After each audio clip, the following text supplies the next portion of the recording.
마가복음 5장 38절에서 42절까지의 말씀 우리 스크린을 보면서 같이 봉독하겠습니다. 회당장이 집에 함께 가사 떠드는 것과 사람들이 울며 심히 통곡함을 보시고 잠시만요. 네.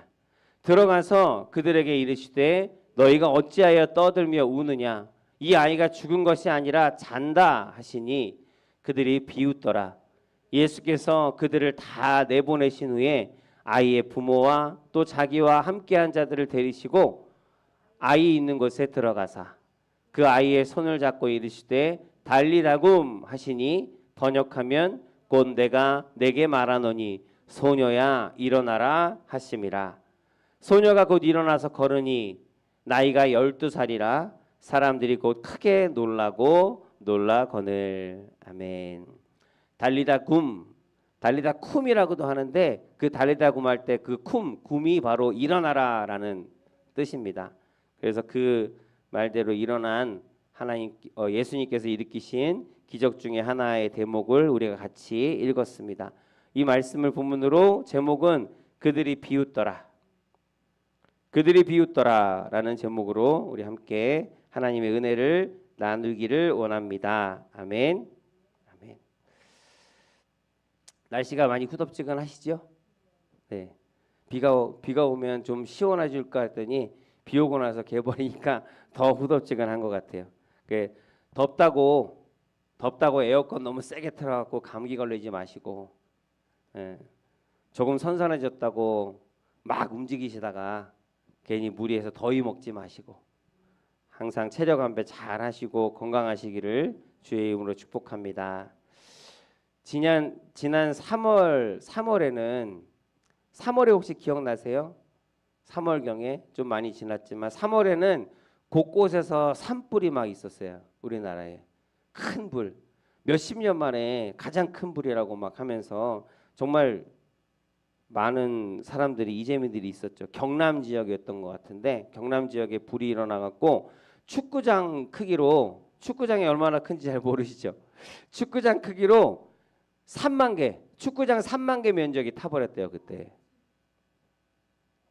상상이 안 가는데 축구장 3만 개 정도의 면적의 그 산이 나무가 다 타버린 거예요. 나무가 다 타버리고 그때 60여 명이 사상자가 났었어요. 교회도 그때 30여 개가 전소가 돼갖고 그래서 그 교회들 후원 좀 도와주라고 해서 성금을 보냈던 그런 기억도 제가 지금 있습니다. 근데 그 산불이 9일 만에 210시간 만에 진화가 됐어요. 9일 만에 9일 동안 탄 거예요. 그래서 많은 사람들이 그 불을 끄려고 노력했겠죠. 사람들의 노력도 하고 막 물도 쏟아붓고 뭐 나무도 주변에 막 베갖고 더 이상 번지지 않게 했는데 바람이 부니까 아무 소용이 없었대요. 바람이 너무 세게 불어버리니까 이 불이 사람들이 그래요. 그 기사에서도 불이 날아다니더라. 여기서 막 진화를 하고 있는데 이 불이 바람이 확 날아가고 저쪽에 뒤에 가서 붙어버리는 거예요. 그래갖고 불은 계속 번지고 그래서 거의 9일, 10일 동안 만에 진화가 됐는데 결국은 진화가 됐어요. 꺼졌는데 중요한 건 불을 끄기 위해서 사람들이 노력한 것도 있지만 사람들의 노력으로 꺼진 것이 아니라 뭐 때문에 꺼졌을까요? 비가 와서. 비 안 왔으면 며칠이 더 되고 얼마나 많은 산이 탔을지 몰라요. 근데 9일 만에 비가 내리면서 그 불이 잡히고 꺼지기 시작했다고 하는 기사를 제가 다시 한번 찾아봤거든요. 이 기사들을 보면서 제가 느끼는 건 여러분들도 똑같이 느끼시겠지만 아무리 노력하고 최선을 다해도 사람이 우리 힘으로는 안 되는 게 있구나.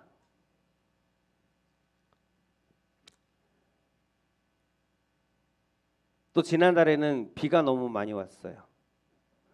여기는 안 왔지만 여기 계신 분들은 비가 왔어? 하지만 이 아랫지방에는 비가 너무 많이 와갖고 건물들, 차가 다 유실이 되고 사람도 많이 죽었어요. 이거는 이제 불 나는 장면. 이게 요번에 기사 나온 거거든요. 불이 이렇게 났대요. 여기 뭐 들어가지도 못해요. 이거 어떻게 헬기로 해야죠. 이렇게 불이 나고 저 쳐다보고만 있잖아요. 다 방법이 없어. 이렇게 불이 나갖고 사람들이 많이 죽었는데 네, 비온 거. 지금 소가요 밑에가 다 물이에요. 물을 피해갖고 지금 계단 위에 소가 올라와 있는 거예요. 그러니까 비가 와서 다 잠겼어요. 이게 비가 와서 집이 다 잠겨갖고 예, 학교 체육관 이런 데다가 지금 텐트를 치고 있는 거고 지금 자기 논밭이 다 물에 잠겼어요. 저기 뒤에 보시면 저게 자기 땅인데 자기가 사는 곳인데 다 잠겨갖고 아주 허탄하게 침통하게 지금 쳐다보고 있는 아저씨의 모습이 기사로 찍힌 이제 기사 사진인데 이거 누군지 아세요? 김정은이. 이게 북한에도 비가 그렇게 많이 왔대요. 그래서 김정은이가 저 차를 타고 돌아보는 거예요 지금 자기 땅을. 어? 떠내려와요? 그래서 그래도 김정은이도 너 나라의 수장이라 걱정을 하는구나. 차라리 저 걱정할 때 좀 그러면 무기 좀 그만 만들고 백성들 좀 잘 먹였으면 좋겠는데 하여튼 이런 일들이 있어요. 근데 보면서 참 내 힘으로 안 되는 일들이 있구나. 아무리 노력해도 안 되는 게 사람은 한계가 있구나. 아무리 노력하고 잘난 체 해도 정말 어려운 상황 가운데 닥치면 정말 아무것도 할 수 없이 그냥 손들고 있을 수밖에 없는 그게 사람인데 내 힘으로 안 되는 문제 앞에서 그럼에도 포기하지 않고 절망하지 말고 불가능을 가능케 하시느니 오직 하나님을 더욱 의지하며 그래서 하나님 때문에 승리하는 저와 여러분들이 되시기를 주의 이름으로 소원을 합니다. 아멘. 오늘 본문 내용은 뭐 너무 잘 아시는 내용이지만 그 야이로라는 회당장이에요. 회당장. 야이로의 회당장이라는 것은 그 회당이 있잖아요. 가르치기도 하고 배우기도 하고 뭐 연설도 하고 뭐 강의도 하고 이런 곳이에요. 예배도 드리고. 그런데 그 장소를 총괄하는 그 아무나 하는 게 아니고 그 지역에서 그래도 지식적으로나 어떤 신뢰적으로나 뭐 여러 지위적으로나 사람들한테 인정받은 사람이 할 수 있는 것이거든요. 그러니까 거기서 그 회당을 관리하는 사람이 여러 있는데 그 중에서 그 중에서 대장, 그 중에 책임자, 굉장히 높은 사람이죠. 그런 이 회당장의 딸이 이 회당장 야이로라는 사람인데 야이로의 딸이 죽게 되었어요. 뭐 때문에 죽게 됐는지는 나오지 않아요. 근데 어떤 병 때문에 지금 거의 죽을 고비 죽어가고 있는 그 상황 가운데서 이 야이로가 뭐 그 정도 지위에 있는 사람이니까 별의별 걸 다 해봤겠죠. 근데 안 되니까 내 힘으로는 할 수 없구나. 내 힘으로는 안 되는구나. 그래서 결국은 마지막으로 찾은 게 바로 예수님이거든요. 그 예수님 앞에 온 거예요. 그 보통 같으면 이 사람이 누구한테 머리를 숙일 만한 일도 없어요. 그러나 예수님 앞에 나와서 이제 머리를 숙이고 내 딸을 고쳐달라. 그리고 그 말에 예수님께서 반응하셔서 그 집에 가서 고치시고 그 살리시는 그러한 이야기인데 자식의 이야기죠. 죽어가는 자식의 이야기. 정말 사랑하는 딸인데 여기 성경에 보면 이 딸이 하나밖에 없는 딸이라고 누가복음에는 외동딸이라고 나와요. 그리고 오늘 읽은 본문의 뒤에 보면 12살이라고 나오잖아요. 12살 된 내가 정말 사랑하는 외동아들 하나뿐인 딸이 이제 죽게 되어져서 그 죽어가는 딸을 보면서 그 부모가 고민하고 그래서 행할 수밖에 없는 그러한 이야기들이 기록되어 있는데 카카오톡을 보면은 여러분 카카오톡 잘 아시죠? 카톡은 잘 아시잖아요. 카톡에 보면 프로필 아세요? 프로필에다가 요즘에는 뭐 그림들을 많이들 올려놓는데요.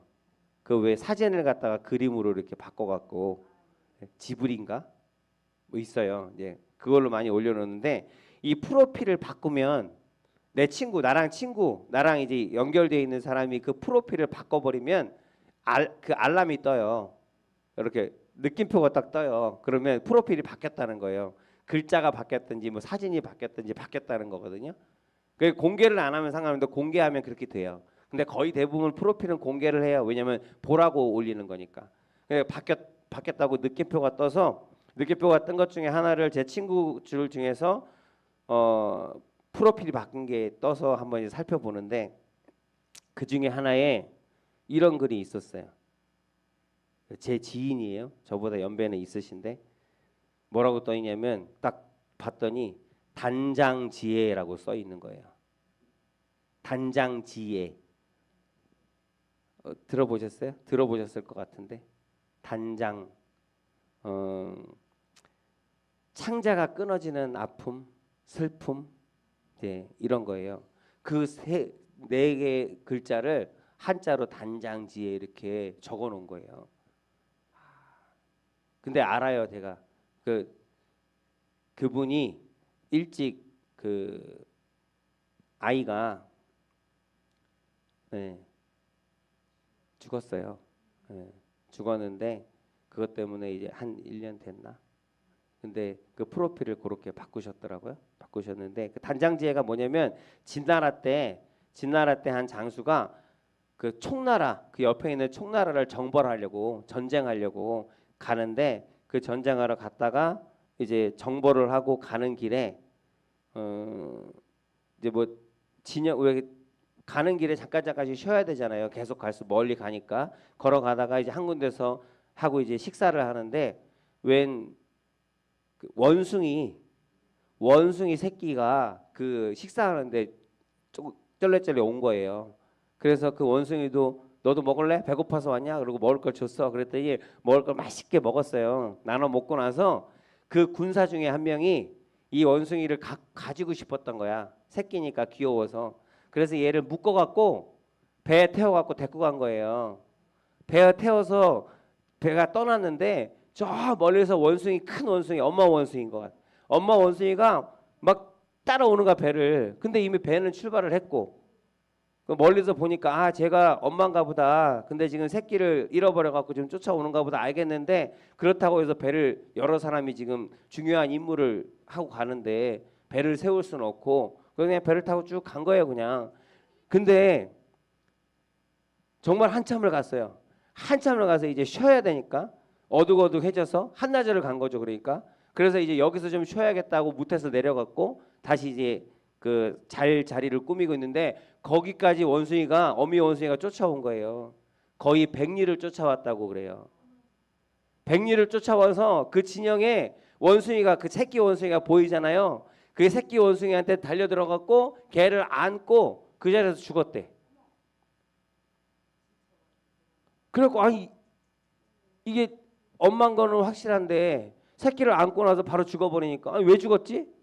왜 죽었지? 그랬더니 그 군사들 중에 병절 중에서 왜 죽었는지 배를 한번 갈라보자 그래서 배를 갈랐대요. 배를 갈랐더니 창자가 다 조각조각 끊어져 있더래.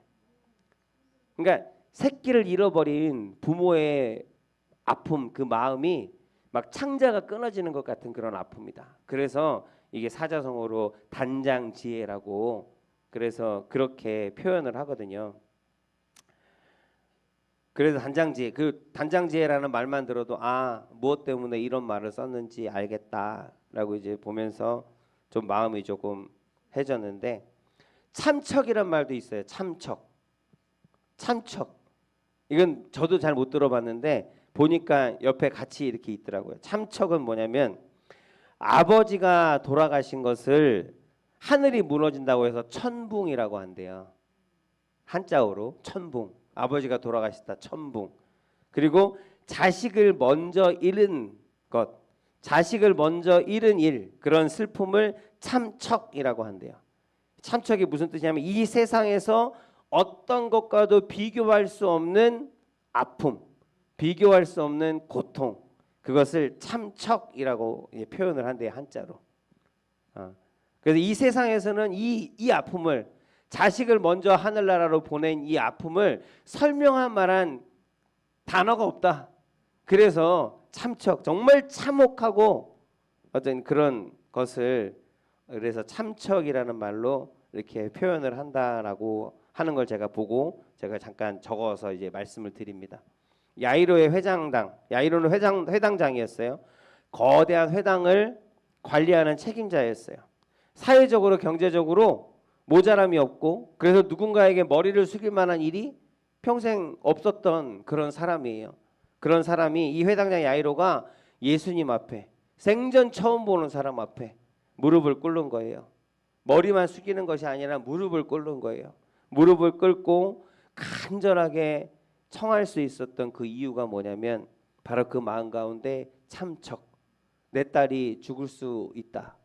나보다 먼저 자식을 보낼 수밖에 없는 그런 아픔을 겪고 싶지 않아서 그래서 예수님 앞에 무릎을 꿇습니다. 그런 마음을 가지고 이 단장지혜라고 제가 적혀 있다 했잖아요. 그 밑에 또 이렇게 써 있었어요. 나는 내 자식을 땅에 묻은 것이 아니다.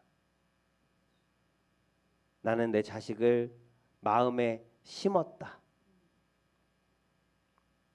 땅에 묻어서 끝난 것이 아니라 내가 마음에 묻은 게 아니라 심었대요.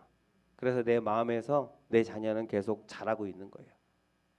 그래서 누군가가 죽었어요. 누군가가 생을 다했어요. 그러면 그 사람이 그냥 육신적으로 생명을 다했다고 해서 그 사람의 생이 끝났다, 죽은 것이 아니라 진짜 죽는 것은 주변에 있는 가족들이나 사랑하는 사람들에게서 잊혀질 때 비로소 죽는 거래요. 그래서 내 안에 여전히 그 사람의 살아생전의 모습들이 남아있고 그 사람과의 추억이 남아있고 내가 기억하고 있다고 하면 그 사람은 아직도 내 마음 가운데 심겨져 살고 있는 거라는 그러한 것. 그래서 좀 마음이 찡하더라고요. 이렇게 적힌 것을 보니까 정말 많이 슬프셨구나, 많이 아프셨구나, 많이 힘드셨구나. 그래서 내 자식을 마음에 심는다라고 표현하는 게 되게 기억에 남더라고요. 야이로의 딸이 이제 죽어가고 있어요. 이제 부모의 힘으로는 할 수 있는 게 아무것도 없어요. 살릴 수 있는 방법은 오직 예수 그리스도밖에 없어요. 이 같은 사건이 사복음서에 나오는데 아까 얘기했죠. 누가복음에는 이 딸을 외동딸이다라고 표현하고 있고 마가복음 오늘 읽은 본문에는 12살이었다라고 기록하고 있어요. 그래서 그리고 마태복음에는 어떻게 나오냐면 마태복음에는 이 야이로가 예수님한테 이렇게 요청을 합니다. 이렇게 말합니다. 제발 사람들은 다 죽었다고 해요. 예수님이 갔을 때 이미 죽었어요. 이미 그 죽었다는 소식을 들었어요. 그래서 죽은 딸 위에 야이로의 회당장이 예수님한테 이 죽은 딸 위에 손을 얹어서 당신의 손을 얹어서 기도해 달라고. 그래서 내 어린 딸을 당신의 능력으로 살려달라고. 이게 여러분 뭐 그럴 수 있지가 아니라 당시의 율법으로는 죽은 자에게 손을 댈 수가 없었어요. 어렴풋이 기억하시죠? 죽은 것, 부정한 것을 만지면 안 돼요. 만지면 사람들과 격리돼야 돼요. 다른 사람들도 다 부정해지니까. 근데 이 야이로가 자기 딸에게 예수님한테 손을 얹어달라고 한 거예요. 얹을 수 없는 거예요. 율법상으로. 근데 이 야이로가 이렇게 얘기한 것은 뭐냐면 내 딸을 살리는데 법이 뭐가 중요하냐고. 그따위 법이 뭐가 중요하냐고. 법을 어겨서라도 내가 법을 지키지 않고 내가 법 때문에 감옥에 가고 내가 대신 벌을 당한다 할지라도 괜찮으니까 좋으니까 어떻게 해도 상관없으니까 살려달라고. 내 자식을 살려만 달라고 하는 그러한 고백인 거예요. 그래서 예수님께서 그 고백을 들으셨고 살리시는 그 역사가 오늘 말씀에 나오는데 요한복음 11장에는 나사로의 이야기 지난주에 같이 했던 것 같아요. 나사로의 이야기가 죽은 나사로도 죽었어요. 나사로는 죽은 지 나흘이 지났어요. 예수님께서 그 나사로가 있는 무덤에 도착했을 땐 이미 굴을 파고 동굴이 있고 그 동굴을 무덤으로 그 안에다가 나사로를 집어넣고 그리고 문을 닫아놨어요. 그러고는 나흘이 됐다고요. 나흘이 돼서 근데 예수님께서 나사로는 안 죽었어. 사람들은 아이고 좀 빨리 오지. 저 사람은 자기가 그렇게 사랑하는 사람, 자기를 그렇게 사랑하는 사람을 고칠 수 없었나 보다. 저 사람의 능력은 거기까지인가 보다. 라고 사람들이 비웃고 조롱하고. 그런데 그 사람들 앞에서 나사로는 죽지 않았다. 지금 잠들었을 뿐이다 얘기하는 거예요. 사람들이 비웃죠. 거기서도. 무슨 내가 죽은 걸 똑똑히 봤는데, 그리고 저 동굴에서 지금 벌써 죽은 지 나흘이 지났는데, 근데 예수님께서 잔다 그러고 나서 나 믿으라고 하시면서 하나님의 영광을 볼 것이라 하시면서 그 동굴의 문을 열라고 하세요, 마르다에게. 그러니까 마르다도 죽은 지 나흘이나 돼서 냄새가 엄청 날 거예요.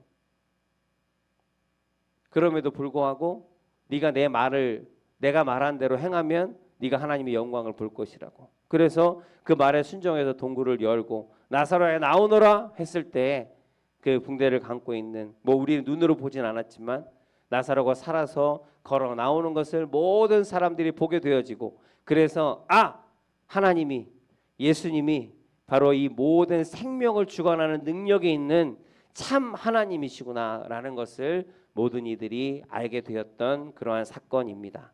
근데 그 당시에도, 그 사건이 일어났을 때도 사람들의 반응은 똑같았어요. 죽은 지 나흘이나 됐어. 희망이 없어. 이제 끝났어. 절대로 불가능해.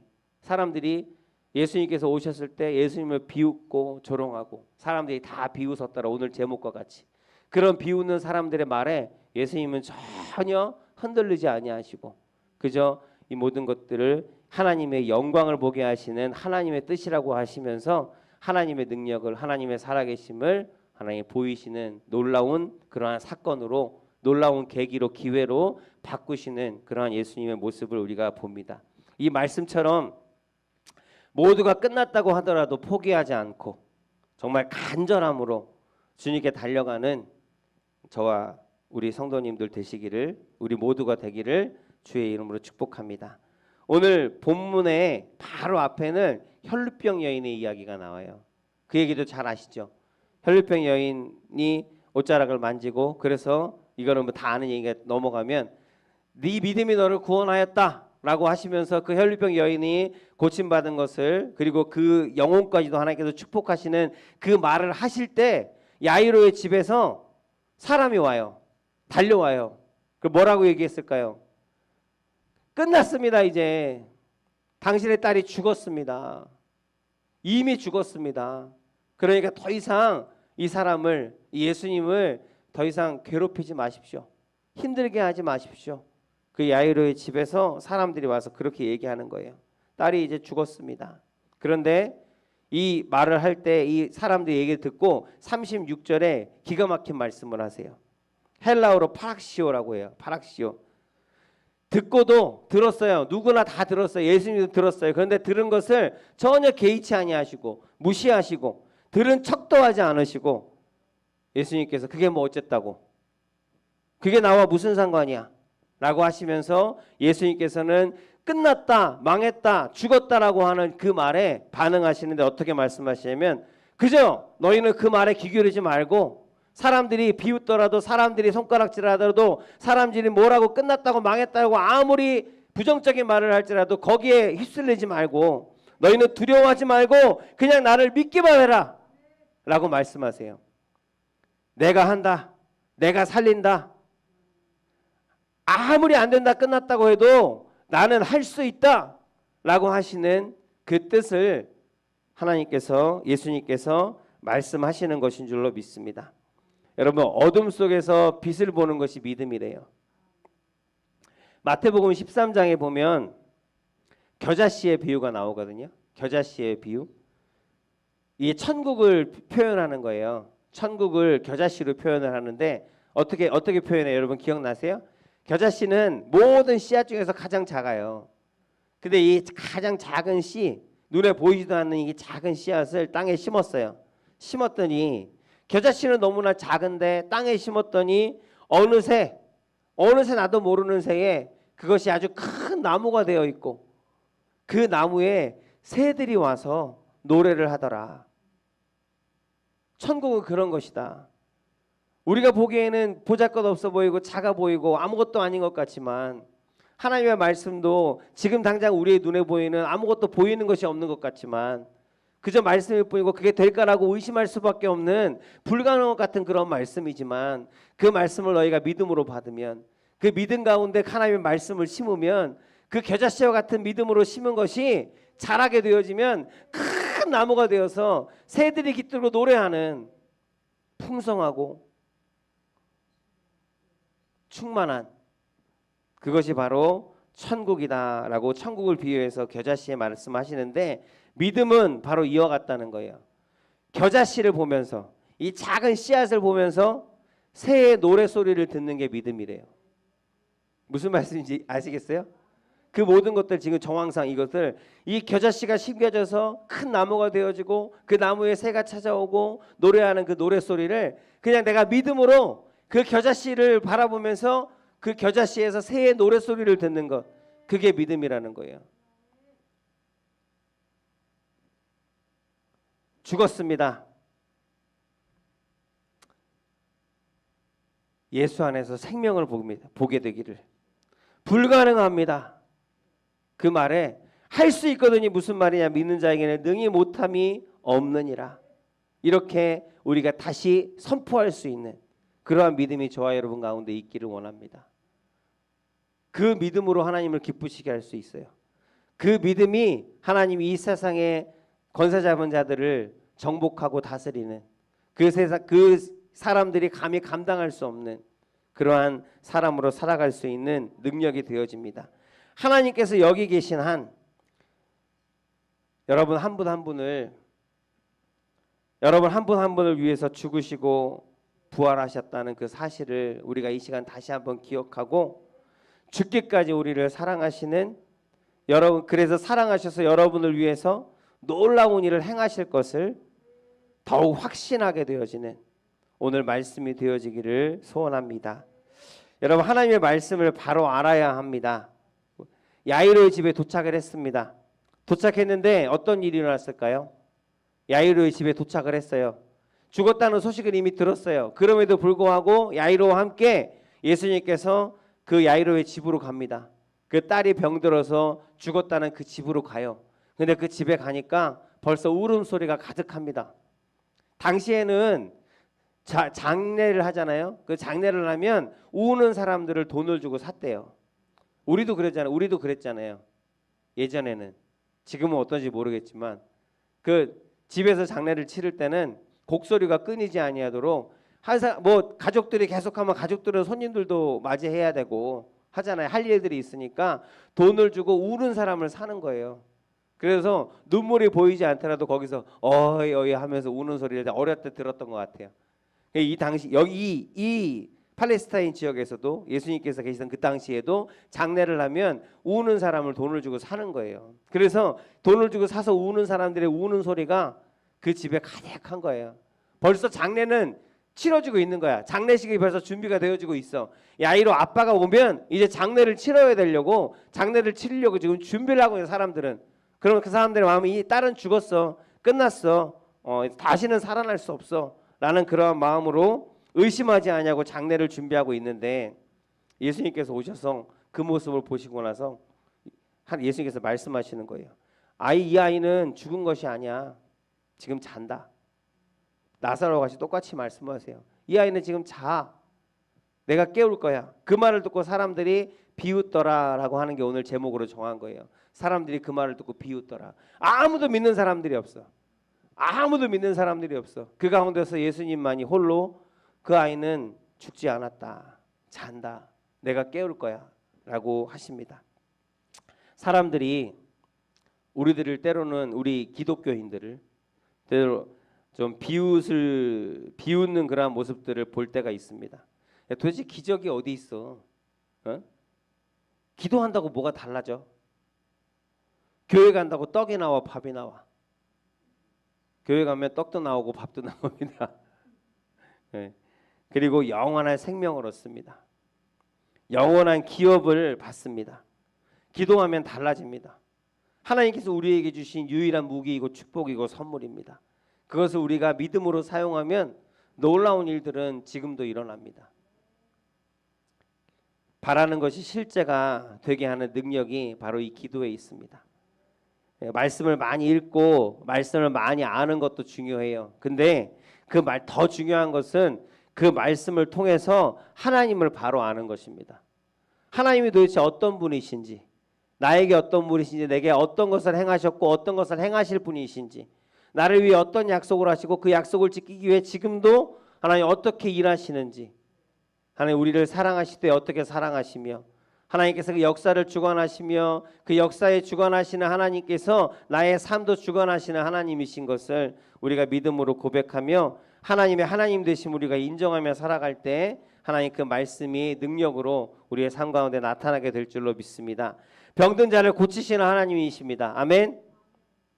아멘. 죽은 자를 살리시는 하나님이십니다. 모든 생명의 주관자가 되시는 하나님이십니다.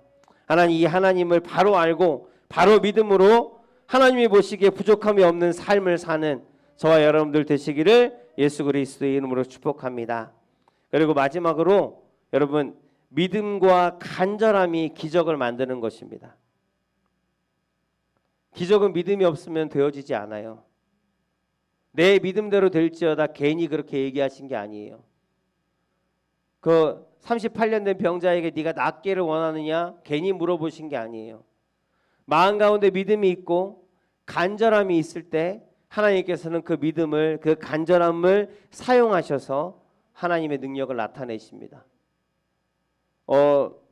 베드로, 야고보, 요한, 예수님의 수제자예요. 그 베드로, 야고보, 요한 이 세 명만을 데리고 그 딸이 죽은 방으로 들어갔다고 성경은 기록하고 있어요. 베드로, 야고보, 요한, 그리고 부모가 들어갔으니까 부모들과 예수님 6명만이 방에 들어간 거예요. 왜 그랬을까요? 예수께서 변화산에서 기도하실 때도 베드로와 야고보와 요한을 데리고 가십니다. 그리고 겟세마네에서 기도하실 때 땀이 피처럼 막 그렇게 흐르도록 간절히 하나님께 기도할 때도 예수님께서는 베드로, 야고보, 요한을 데려가셔요. 왜냐하면 저는 그렇게 믿습니다. 기적은 믿음이 있는 사람 그리고 간절함이 있는 사람들이 있어야 일어날 수 있다는 거예요. 그런 믿음이 간절함을 통해서 능력으로 나타난다는 그 사실을 여러분 믿으시기 바랍니다. 우리는 분명히 지금 기적의 시대에 살고 있어요. 성령의 시대에 살고 있습니다. 성령님은 지금도 역사하시고 이전과 동일하게 역사하십니다. 그리고 능력이 하나님이십니다. 우리를 사랑하십니다. 사랑하는 일을 위해서 그 모든 능력을 아낌없이 베푸시는 하나님의 사랑이 지금도 우리 가운데 있습니다. 근데 우리가 능력을 나타내지 못하고 능력 있는 삶을 살지 못하는 것은 여전히 우리 가운데 그것을 간절히 바라는 간절함이 부족하고 믿음이 부족하기 때문이라고 저는 생각합니다. 그래서 더욱더 간절함으로 더욱더 믿음으로 하나님 앞에 나아가면 여러분들은 하나님의 영광을 지금 보게 되어질 줄로 믿습니다. 중국에서 사진으로는 안 뽑았어요. 중국에서 대박난 상품이 하나가 있대요. 그게 뭐냐면 대나무 꽃이래요. 대나무 꽃에다가 양념, 맛있는 양념을 이렇게 발라갖고요. 그 대나무를 팔아요. 꼬치를 50개에 우리나라 돈으로 2,000원이래요. 그걸 사람들이 엄청 많이 산대요. 여자분들이 더 많이 산대요. 대박 났다고 하더라고요. 그걸 갖고 뭐 할까요? 뭐 할까요, 여러분? 50개의 대나무 꼬치, 양념이 묻어있는 꼬치. 그 물건이 왜 나왔냐면 다이어트를 해야 돼. 중국에는 기름진 것을 많이 먹잖아요. 돼지고기를 많이 먹으니까 여자분들이 이렇게 다이어트를 하고 싶어. 근데 다이어트를 해야 되는데 안 먹어야 되는데 저녁만 되면 뭐가 먹고 싶어. 배가 고파. 그래서 그것을 해결하기 위해서 이 대나무 꼬치를 산대요.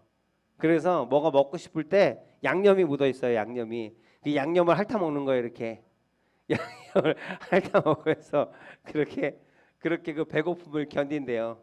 예. 여러분 대나무 꼬치처럼 하나님의 말씀은 아무리 먹어도 살찌지 않습니다. 예. 여러분 하나님의 말씀을 먹으면 만족함이 있습니다. 대나무 꼬치는 그냥 속이는 것이고 잠시 만족하는 것이지만 하나님의 말씀은 아무리 먹어도 살찌지 않고 아무리 먹어도 부작용이 없고 먹으면 먹을수록 건강하게 되어지고 그리고 그 강건케 하시는 하나님의 축복은 그 말씀을 통해서 우리에게 부어주시는 축복은 잠깐 있다 없어지는 것이 아니라 영원한 것을 여러분 믿으시기 바랍니다. 그래서 오늘도 하나님의 말씀을 우리가 우리에게 필요하기에 하나님께서 우리의 말씀을 듣게 하시고 그 말씀 가운데 하나님을 만나게 하시고 그 말씀을 등으로 믿음을 갖게 하시고 그 믿음으로 오늘 말씀과 같이 놀라운 하나님 아버지의 능력을 체험하며 살라고, 능력 있는 삶을 살라고, 그래서 이 세상 가운데 하나님의 살아계심을 증거하는 증인으로 우리들 살게 하시려고 하나님께서 예배의 자리로 우리를 초청하여 주신 줄로 믿습니다.